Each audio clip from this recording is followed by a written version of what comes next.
Round 2 is going to make or break fantasy football drafts in 2024. It is by far the hardest decision you're going to have to make. There are so many players getting put in this tier that really do not belong there. As you can see, the top guy on my list is projected over 18 points per game. The bottom guy is only at 13. This is a big mistake. You'll see what I've done here. I've averaged out ESPN Sleeper and Underdog ADP to give us the best prediction of who's probably going to go in the second round of your draft and who you should take in what order. There's guys outside of this tier that I have projected higher than the bottom guys, but I'm not going to put that in because they are going later in drafts, and I want this to be as accurate as possible. So with that being said, the first player on this list at pick 24 is Chris Olavi at 13.8 points per game. I have harped on this many times already this offseason. He is by far the worst pick in the second round. In his first 2 years, he's averaged 13 and 14 points per game, but the way he's been used is pretty abysmal. He is tied down to a bottom 10 quarterback in the NFL, and his offensive line is ranked 31 or 32 depending on the source you look at. For a deep threat like him, his quarterback must have time in the pocket to actually be able to hit him, and that was a big struggling point for Derek Carr last year. Now Alvin Kamara gets a year older. The run game is pretty much non-existent. All they can really do is just pray and throw the ball up to Chris Olavi, which just isn't going to work. It's kind of like Garrett Wilson in the Jets offense, just not as bad. And I don't understand what got better in this situation for him to now be drafted as a top 11 wide receiver, because that's where he's going. He's never finished inside the top 15, and what about this year makes it any different besides, oh, maybe he takes a third-year lead, maybe he gets better? Like, why would this offense be any better than it already has been when their offensive line is injured, aging, losing good starters? Like, it doesn't make any sense. He's a pretty good talent, but he's not in that upper echelon. It reminds me a lot of DJ Moore on the Panthers or Terry McLaurin on the Commanders. He's going to get a decent amount of targets, but the offense is going to be way too poor for him to ever score like 6+ touchdowns in a season. Next up at pick 23 is going to be Nico Collins at 14.3 points per game. Now, he is probably going to play the most snaps out of the Texans wide receiver core, but he's not my favorite guy there. That would be Tank Dell, who I have projected just as well as him. Like I said, Tank Dell is usually going the 4th round, so we're not going to talk about that much. Nico was definitely great last year, but Dell did miss about half the season, and now they bring in Stephon Diggs. I think he's the least talented of the three. His role is pretty defined now that Diggs and Dell are going to man the slot in the Z position. He's the X receiver that's going to be asked to win downfield the tough routes. He's going to be given the toughest assignments. One good thing that's going to happen is the Texans were mediocre in terms of how often they passed last year. They ranked 18th most in the league. This year, that should definitely easily be pushing like top 5 with the skills they have. Personally, I prefer to see if he drops to the 3rd round. You see on ESPN and Sleeper, he's at pick 28, but on Underdog, he's at pick 17. You got to get him there, I guess. But he's not as bad of a pick as the guy at number 22. That's Drake London at 14.4 points per game. You have to spend more draft capital. 14th on Underdog, 18th on Sleeper, and 23rd on ESPN. 14 points per game is a pretty generous expectation when he's already had 2 seasons of 10 points per game. And I get it, the offense was horrible. He's getting a massive upgrade in Kirk Cousins and a new coaching staff. But Bijan Robinson and Kyle Pitts are here, and they also are getting massive upgrades. And as an actual wide receiver, I think Drake London is much worse than Nico Collins. I really don't ever see him commanding like 9-10 targets a game. Maybe he has a couple here and there, but on average, he probably has like 7.5, maybe 7. You'll notice with these 3 guys, Olavi, Collins, and London, they're being drafted at their ceiling, in my opinion. I think this is way too expensive. If they're going in like the 3rd round, okay, I'm fine with it, but you are paying a price of like a top 10 wide receiver for people who have never even came close to that. And unfortunately, the same goes for number 21. That's Brandon Aiyuk at 14.9 points per game. But for once, this isn't about the talent. He is a top 10 wide receiver in the league. The problem is his target share. He only had 105 targets last year. That was like 60 less than Garrett Wilson. There's levels to this, and his offense is too stacked for him to really carve out that massive role unless there's an injury to Debo, Kittle, or CMC. And I mean, on those 105 targets last year, he was by far the most efficient wide receiver in the league, 18 yards per catch.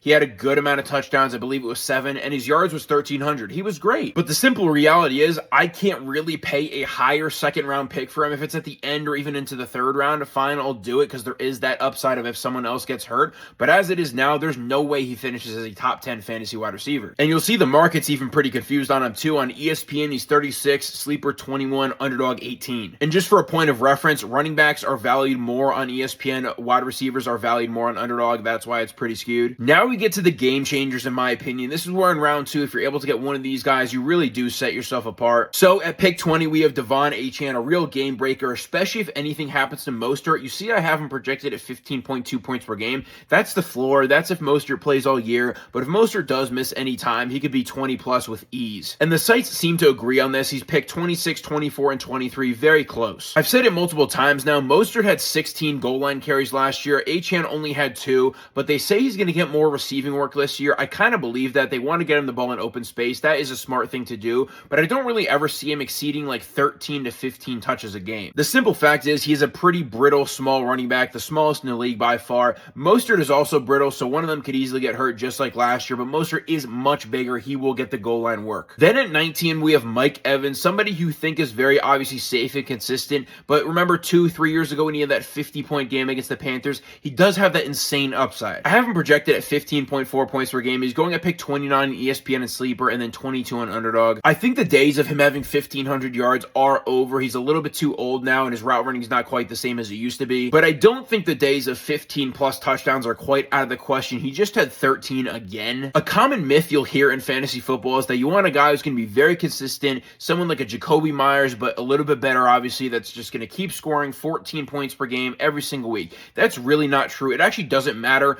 when the players score the points, and I really do favor guys like Mike Evans and Devon Achane who have that ability to, in week 17, when you need to win that game, like Amari Cooper did last year, just drop 40 on you, and there's nothing you can do about it. Speaking of guys like that, at pick 18, Derrick Henry. We remember all the times this dude has dropped 35 fantasy points, scoring like 3 or 4 touchdowns in a game, and that could genuinely happen again in Baltimore. I would be very shocked if he doesn't have multiple 3-touchdown games. Gus Edwards led the league in pretty much every goal line, red zone, touchdown statistic you could ask for last year, and the Ravens ran the ball more than any other team in the entire NFL at 31.6 attempts per game. I have Derrick at 15.6 points per game. He's going at pick 19 on ESPN, 27 on Sleeper, and 31 on Underdog. Very spread out, but I do believe he should be a second-round pick, obviously. The main thing that's holding him back, obviously the elephant in the room, Lamar Jackson does not pass the ball to running backs, and Derrick Henry's never caught balls in his career. And in full PPR, there's a bunch of running backs who catch like 4 balls a game, 30 yards, and all of a sudden they have a free touchdown just by catching balls. Derrick doesn't have that safety blanket, so there will be weeks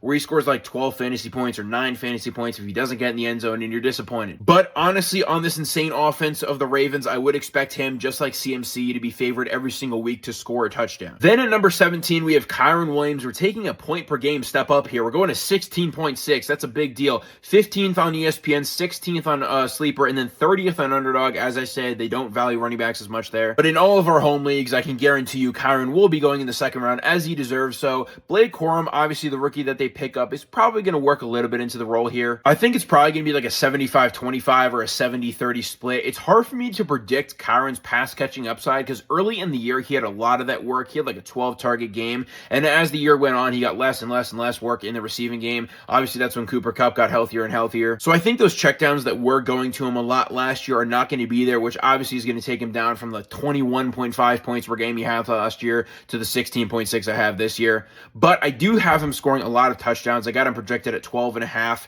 If you haven't seen my top 12 running backs video, I mentioned him a lot in there. But overall, this offense should be extremely high powered. Cooper Kupp coming back probably boosts Kareem's touchdown upside just because they could be like insanely good. And I'm pretty sure in games that Kareem Williams played, the Rams scored the second most points in the NFL. That was a Mina Kimes stat, I believe. Moving on to 16, it's Marvin Harrison at 15.7 points per game. You may be like, oh, why is he behind Kareem? Because he's projected less. Well, I think he has more upside. The way that rookies usually go, they start off pretty slow. He may not average too many points per game at the beginning of the year, but at the end of the year, it could be something like 21 or 22. It could be really insane. We already saw in the first year of Kyler Murray and DeAndre Hopkins, he had 1,400 receiving yards. I think at that point in the career, it's pretty equal to where Marvin is right now. Marvin's a great rookie, one of the most polished we've ever seen, and that was when Hopkins was starting to fade off a little bit. ESPN's a little behind here at 22 ADP. 14 and 13 on Sleeper and Underdog are a little bit more fair, and that's probably around where I draft them. I would say if you're in a 2 running back, 2 wide receiver league, I don't mind you taking Kyren over Marvin, but if you're starting 3 wide receivers plus a flex,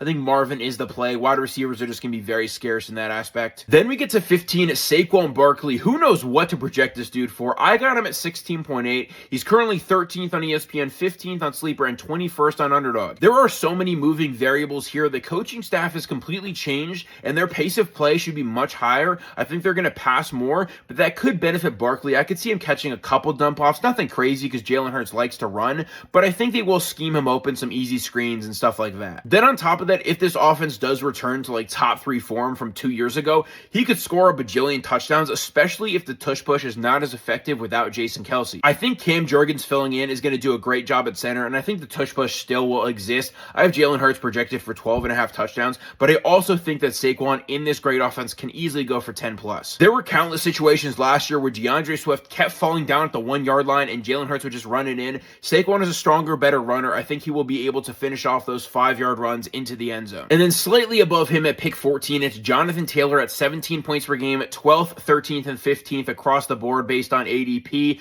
It's clear he's one of the best picks in the second round. Maybe I would even argue, based on projection, I have him going in the first round for my personal picks. I have him over guys like Puka Nacua and Jahmyr Gibbs. Initially in the offseason, I was scared with Anthony Richardson coming back that there wouldn't be a ton of goal line work for him, but I don't think that's going to be the case. This team is just going to be super run heavy, especially in the red zone where Anthony Richardson is not accurate in short areas of the field. It's really unlikely that he throws for like 25 plus touchdowns. It may even be a struggle for him to get over 20. And Michael Pittman, all these receivers, they're good, but they're not really red zone threats. So don't be surprised when Jonathan Taylor and Anthony Richardson combine for like 22 rushing touchdowns. They're both going to get a ton of work there. And I think Taylor's going to average over 5 yards a carry because the immense RPO option ability of this offense. The offensive line is good. He's finally going to actually play the full offseason. No contract negotiations, no injuries. He's finally back and healthy. He's just not going to catch many passes. I was trying to get his projection even higher because I really have like a high view of him this year. But the simple fact is I have him projected at 36 passes caught this year, and it's just not going to be good enough for like some crazy receiving season. And then finally at pick 13, it's going to be Devonte Adams at 18.5 points per game. He's going at the back end of the second round based on all the sites, as you can see. That is completely wrong. He averaged 15.6 points per game last year with a coaching switch, and everything that could go wrong possibly went wrong. The reason Michael Pittman Jr. was so good last year is because he averaged 9.5 targets per game with Gardner Minshew. Now Gardner Minshew gets to absolutely pepper Devonte Adams, who is a much better receiver. And they also lose Josh Jacobs. I would expect Devonte Adams to be the main goal line threat. Expect 12 plus touchdowns. Make sure to like, comment, and follow, and I'll catch you guys in the next one. Peace.